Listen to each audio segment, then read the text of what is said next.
In this video, we're going to do some examples where we're going to be practicing using the product rule to find the derivative of a function which is the product of two functions.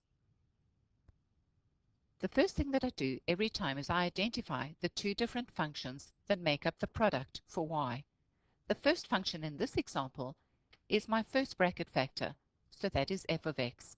The second function is my second bracket factor, and so that is going to be g of x. Using my product rule, I can find that the derivative of the function y in the variable of x is going to be given to me as follows. Remember, you find the derivative of the first function times by the second function and add that to the derivative of the second function times by the first function. Each function is represented by a bracket factor. The derivative of f of x is going to be 3x squared minus 3. Times that by g of x, you have to times it by 2x cubed minus x plus 4 unchanged. And now I add that to the derivative of the second factor. G of x's derivative is going to be 6x squared minus 1, and now I need to times that by the factor for f of x, and that is going to be x cubed minus 3x and plus 1. Remember, when you're trying to find the derivative of a function, you're trying to find the gradient of the tangent at a particular point on the curve given by y. In other words, you are not required to simplify the expression for the derivative. Let's first identify what our functions are in this function represented by f of x.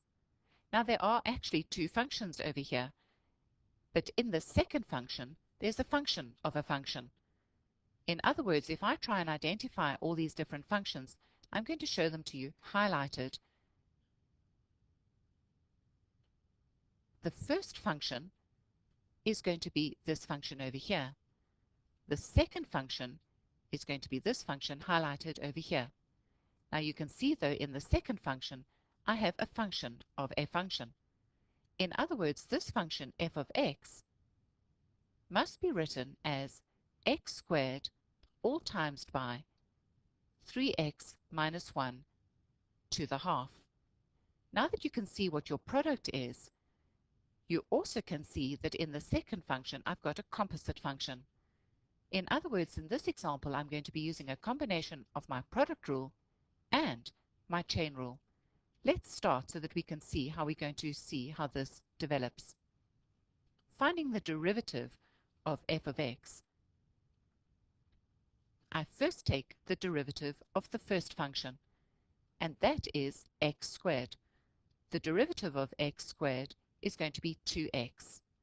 Remember, I times that by my second function unchanged, so I times that by 3x minus 1 all to the half.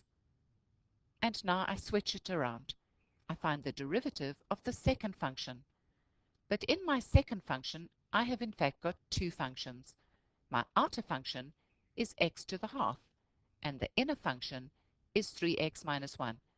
So when I find the derivative of the second function represented by 3x minus 1 to the half, and taking the derivative of the outer function, I first get a half 3x minus 1 to the minus a half, and I must times that by the derivative of the inner function, so I must times that by 3.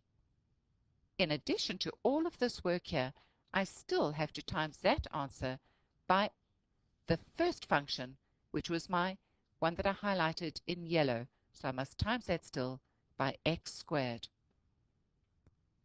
Remember, I told you that this is a perfect answer. But if you've got some numbers that can be simplified, then you are welcome to do that, so long as you don't change the meaning of what you have. In other words, in the first term, I've got 2x, and that second bracket to the half means that 2x is times by the square root of 3x minus 1. Moving on to the next term, I've got 3x squared in my numerator, and I've got 2 times by the square root of 3x minus 1 in my denominator.